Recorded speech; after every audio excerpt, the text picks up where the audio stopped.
what I'm saying? Yeah. The fanatic. But we keep it 100, keep it real. That's the only way we know how to be. Talking that sports talk. You know what I'm saying? Straight out of South Carolina.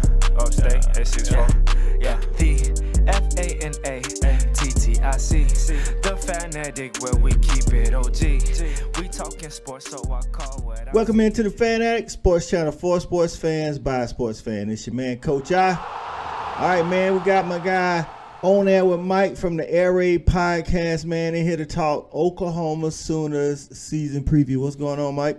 Hey, Coach I. I'm going great. Football's right around the corner, and can't complain. Time's flew by. It's time to get to biz. It is. Talking season is almost over. All these Twitter wars and social media back and forth. You know what I'm saying? Soon here, right now around the corner. These your team gonna have to strap it up and prove it on the field, man. And then there's gonna be a lot of people that have to shut all that noise down on social media. No, I get it. We're 2 weeks away, 3 weeks away. So the grind's going to get going now. The fun begins. That's right, man. And with the Sooners, man, hey, man, y'all got a new coach, seems even like some new life. I don't know. What was the feeling? I know. Is it just that Riley, how he left, or was there a feeling before he left that there was some people that just didn't, vibe with him like that?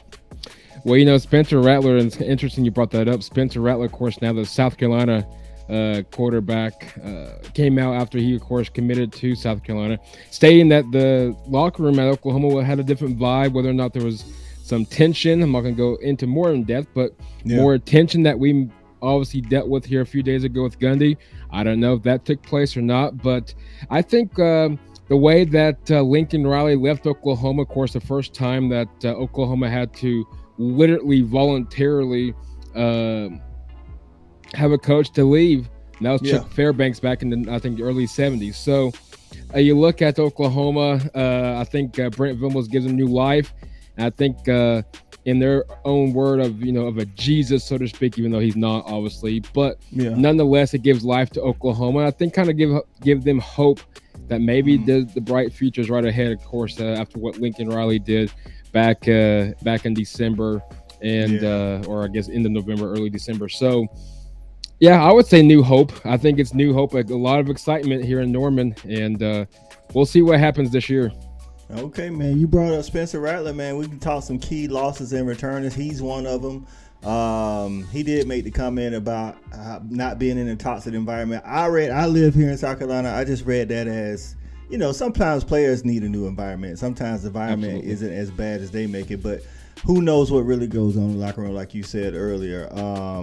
Caleb Williams, of course, is the high-profile loss. Lincoln Riley, we mentioned him already.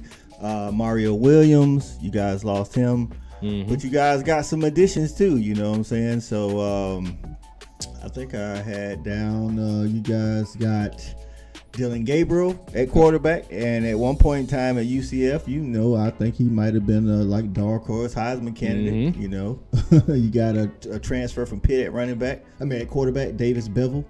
You bring back Theo Weiss off of an injury last year, Marvin Mims. So Eric Gray, the running back. So y'all got some pieces, man. And Brent Venables as coach, man. I don't think the defense have. I'm not gonna say it's gonna be like a Clemson defense this year, but I don't think we worried about the improvements on defense. How you feeling about the people that you either lost or gained? Of course, we all expected once the announcement on that Sunday morning at the loss after the Bedlam game. Of course, that's when the domino effect came, losing Jaden Hazelwood, the wide receiver, losing Mario Williams, losing Caleb Williams, which was expected, losing Spencer Rattler. The list goes on. I think we lost 14. 8 of them was due to transfers. We bring in, especially on the defensive side, Deshaun Watt, I think, is going to be your biggest key name player. That was a key returner. I think that linebacker that's going to keep that core from the past to the present. I think it's going to help utilize quite a bit as well. You look at Oklahoma, they bring in Jeffrey Johnson, who's a 4-year starter from Tulane. I believe they bring in C.J. Colden. I think he came out of Wyoming. And, of course, T.D. Roof the linebacker from Clemson, of course, followed his dad out here, which was kind of what a lot of people expected as well.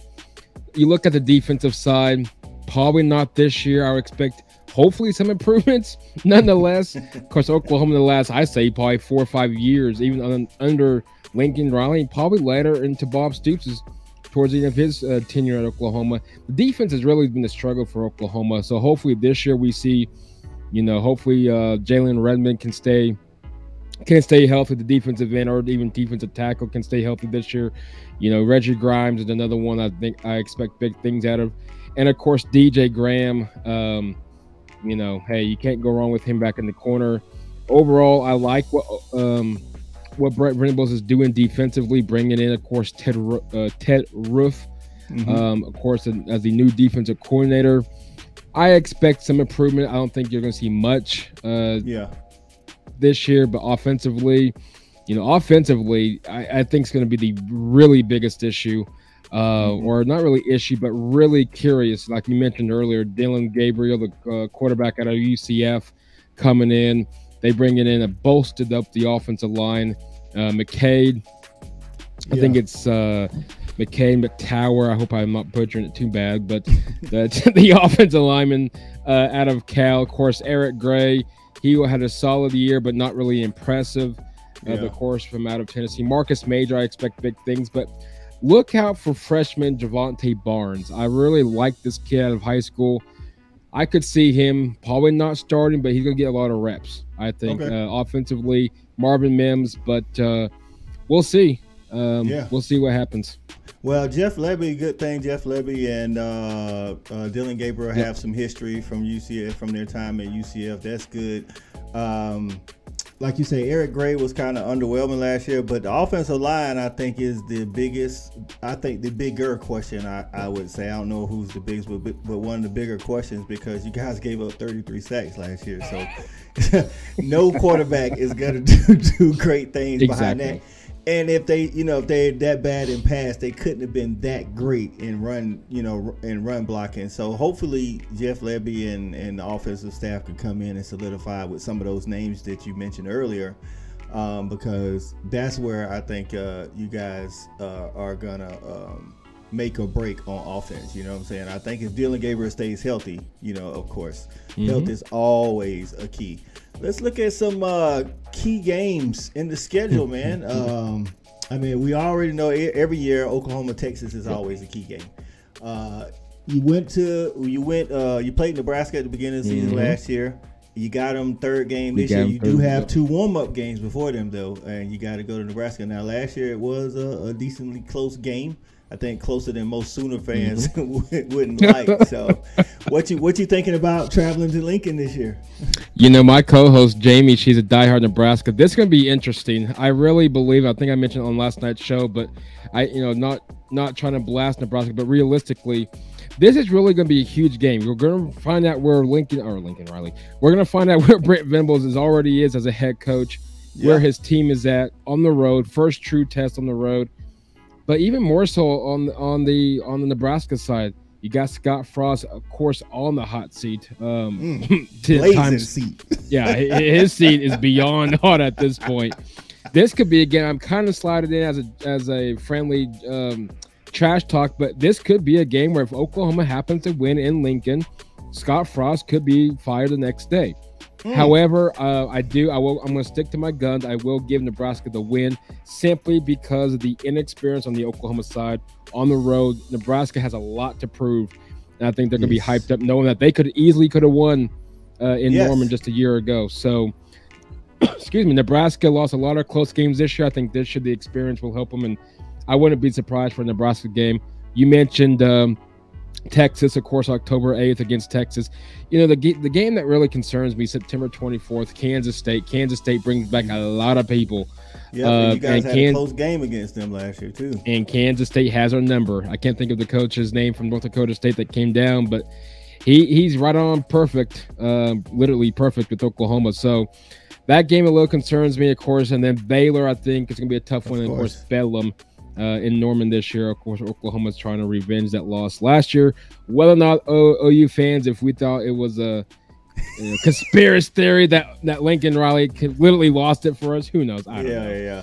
But nonetheless, I would say preview key games. Nebraska. I like the Kansas State game. Texas, Baylor, and Oklahoma State would be my keys games to keep an eye on this year. Yeah, Oklahoma State and Baylor, to me, they bring back. Baylor brings back the most, I think, of any them and Kansas State of any two teams in the Big 12. And Gundy always has the Oklahoma State offense rolling, like you say. And I'm gonna tell you, like, sometimes it's mental. You guys have had a mental hold over Oklahoma State for so long. It's like sometimes all it takes is to break through. So who knows how they're feeling after, regardless of how they won. Maybe Riley threw the game. I don't know, but you never know. Once you taste the victory, you want more of it. So that's definitely a key game. I'm with you, man, because last year you guys were 10-2.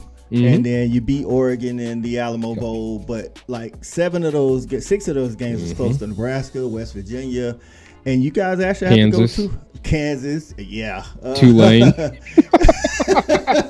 I think realistically, I think it was like 2-10 was what our record should have been had those losses or had those wins go the other way. Yeah, I mean, I don't know. You can say what you say, but it was a rough year. I was about to say, I think when I counted it, like all the close games, when I like less than single digits, I would say you guys probably would have been 4. If everything went wrong, you guys would have been 4-8. But it is Oklahoma. I don't even remember the last time you guys didn't win at least 6 games. So it would be the John Blake years. So yeah, that's 96, 97, 98 would be the last times they didn't get at least 6 wins. So it's been a minute though. Yeah, so knowing that you got a new staff, you got new coach Brent Venables.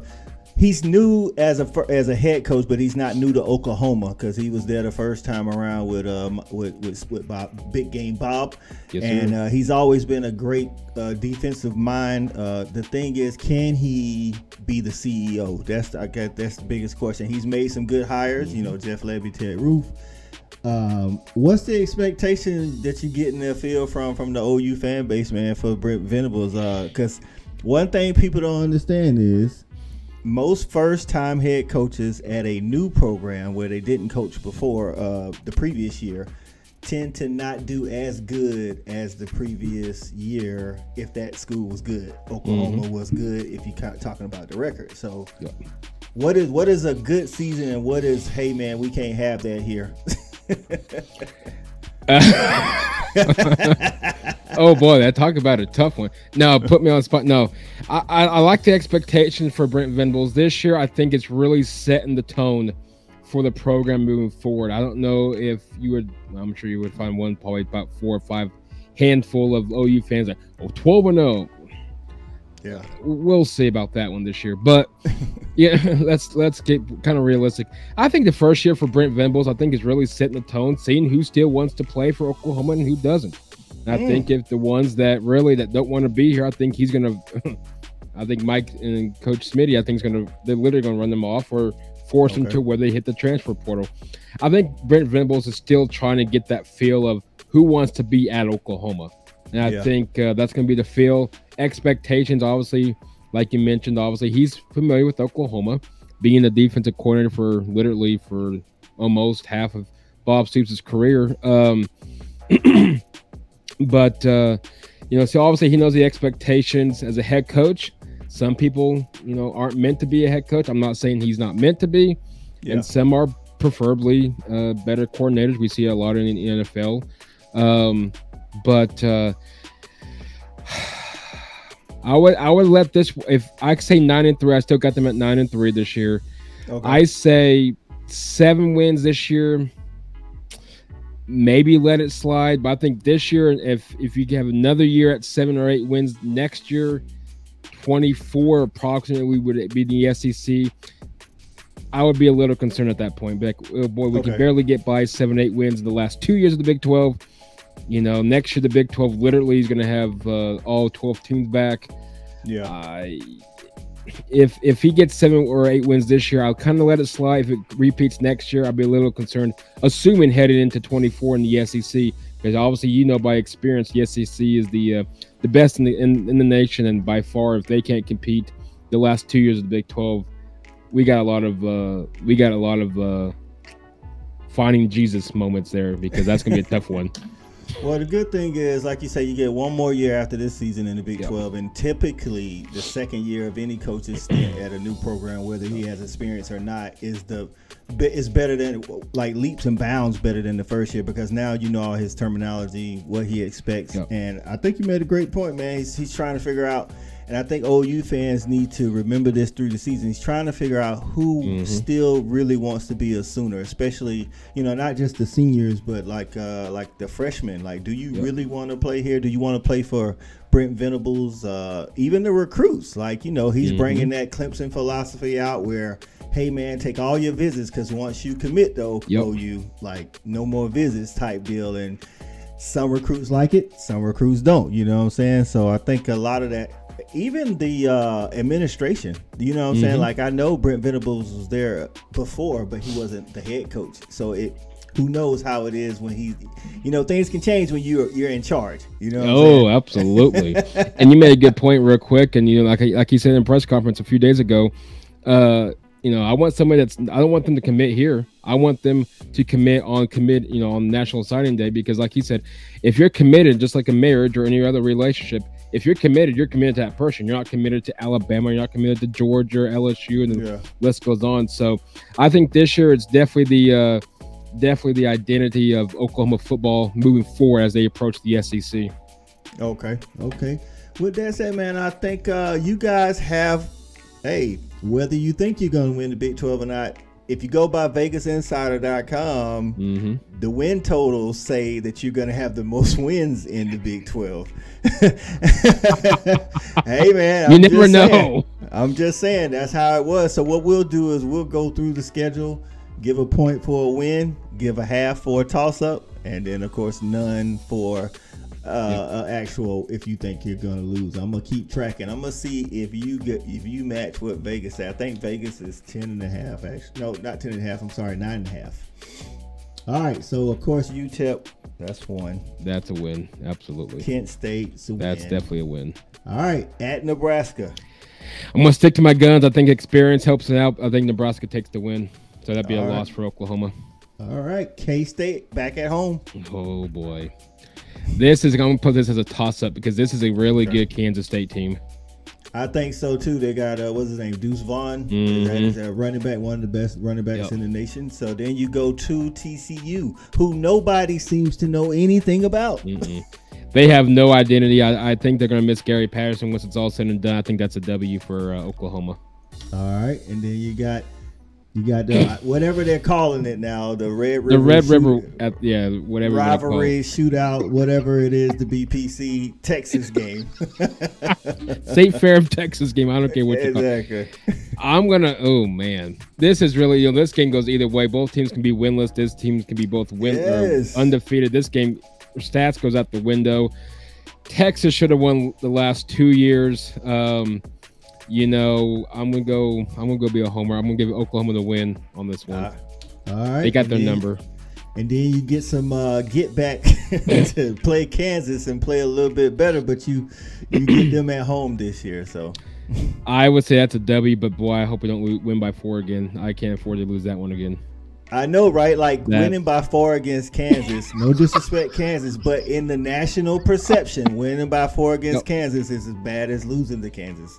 So you wasn't Texas who actually lost to Kansas, though. You get a week off, and then you got to travel to Ames, Iowa, man, to take on Iowa State, who has known to play good against Oklahoma. I'm gonna give Oklahoma the win, but that's an upset alert if season goes down the road. Okay, and then you come back home against the reigning Big 12 champs in Baylor Bears.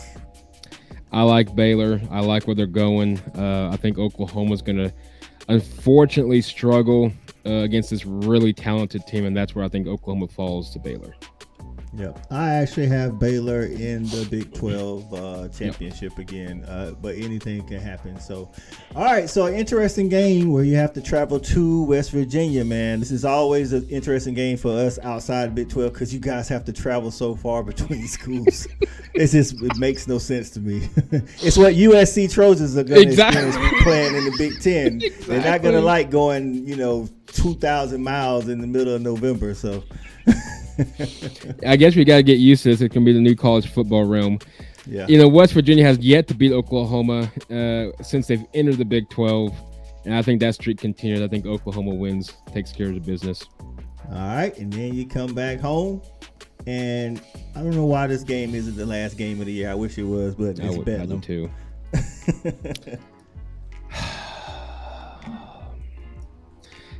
I think. What concerns me is I'm hoping this game has a lot of implications. Of course, Oklahoma comes trying to revenge from last year's loss.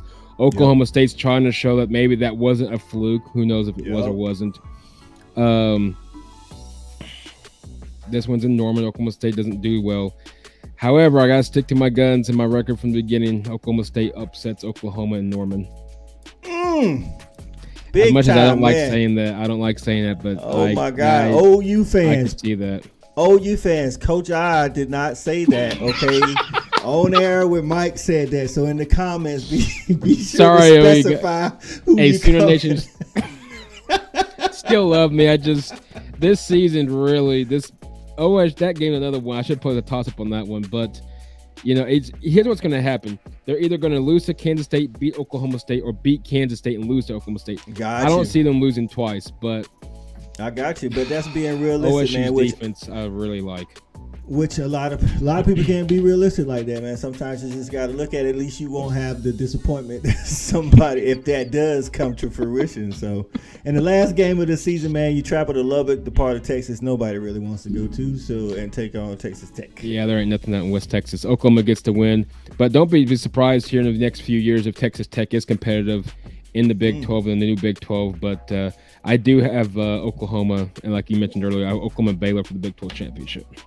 Okay. Well, I think Vegas had y'all at 9.5. You got them at 8.5, which is right there with it. Yeah. You know what I'm saying? Like I say, like toss-up games can go either way. And honestly, even though you gave Oklahoma State the win, that could go either way as well. Absolutely. I think if I had to pick one game on the schedule that I would put money on y'all to lose, it'd be Baylor game. And by far.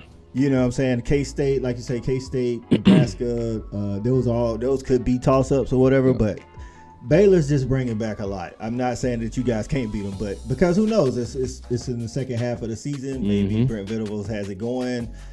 Dylan Gabriel's back to the UCF. Dylan Gabriel, injuries we all could got play to a see. key. Exactly. So we'll see, man. So, hey, man, y'all don't forget to go out there, check out Mike, On Air with Mike on the Air Raid podcast. Tell them how to find you, Mike. Hey, simply follow me on my personal Twitter, On Air with Mike. Of course, follow the show at @AirRaid_podcast. New episodes launch every Wednesday night, more than likely dropping Thursdays. But listen to me and Jamie as we get ready for the college football realm. And, hey, yours truly, Coach I, will be on the Air Raid Attack show real soon. So we'll looking forward to that one. That's right, man. Check out Jamie and Mike, man. You got OU fan, Nebraska fan, bringing it to you, man. That's right. So for Mike with On Air Mike, the Air Raid podcast, is Coach I, the Fan Addict. We are out. We got it jumping like it's that valley. I call my dogs out the pound. Let's go eat. Turn on the Fan Addict. Let's have a debate. Who really hold down the Southeast from state to state? What team hungry gonna eat everything up off their plate?